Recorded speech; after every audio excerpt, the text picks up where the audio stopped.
But then on the other hand, don't allow yourself or your children to consistently be manipulated and influenced and brought down, lowered down, if the opposition is too great, if it's too much. You've got to use discernment to say, no, we need to exit this situation because nothing good is coming of it. Yeah.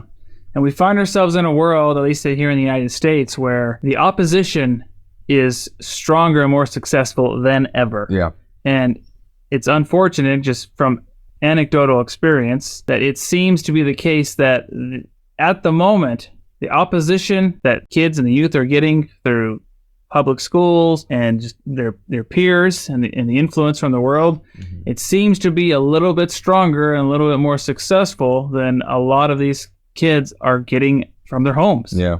And this is why there's such a desperate effort, even with the Come Follow Me series of manuals, and it's the effort of the brethren to bring the church more into the home. Because as the prophet said, in the coming days, if you don't have the Holy Ghost constantly, you will not be able to survive. Yeah. And we're already starting to see that, right, with the difficulties that our youth are going through. And it's really necessary to have that firm foundation from youth, right, for those things to be taught and cemented into our hearts, like in the home, constant. The gospel can no longer be a Sunday thing.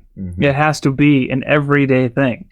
It has to be constant in the home, right? We have to have our families and our lives and our conversations. They need to be righteous and centered on or in gospel principles. And that's what we see here, right? Nephi, they were called to depart.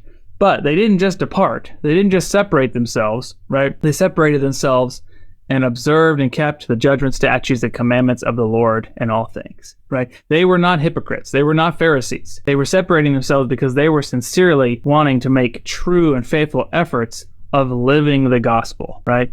They weren't just going to church on Sunday, but then, right, putting media into their homes and onto their TV screens that was not consistent with the gospel. Yeah. They were not going to church and then not observing the Sabbath when they got home. They were honestly and sincerely wanting to live and apply the gospel in their lives. And that's why it was appropriate for them to flee, to put themselves in a position where they could be successful in doing that. Well, one of the interesting things here too is Nephi and those that followed him, Laman and Lemuel and their families, and the sons of Ishmael, their families, probably looked at those that left as, boy, they were kind of strange.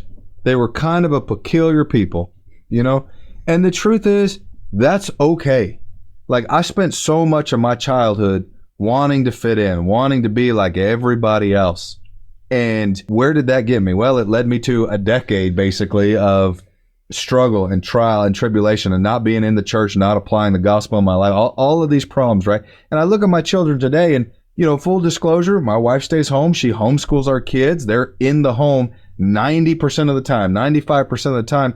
And people always ask me, like, well, aren't you worried about them having this or having that or having some sort of social awkwardness? And I stop and think to myself, if the cost of them being given a firm foundation, it doesn't guarantee anything for them throughout their life. They will have to face opposition. They will have to make choices. But if the cost is, I'm going to give them a firm foundation, and they might be a little bit different, you know what? That's okay. Because I don't want my kids to be like all these other kids out there that are doing the things they're doing and that are being influenced by the things they're being influenced by. I want to give them a chance. I want to arm them with the armor and the truth of God, and then allow them to go out and be warriors for Christ. Thank you for watching. If you found this content spiritually enlightening, please like, comment, and subscribe. Like the gospel, these little things make all the difference, and it helps the algorithm push out better content for everyone to enjoy on YouTube.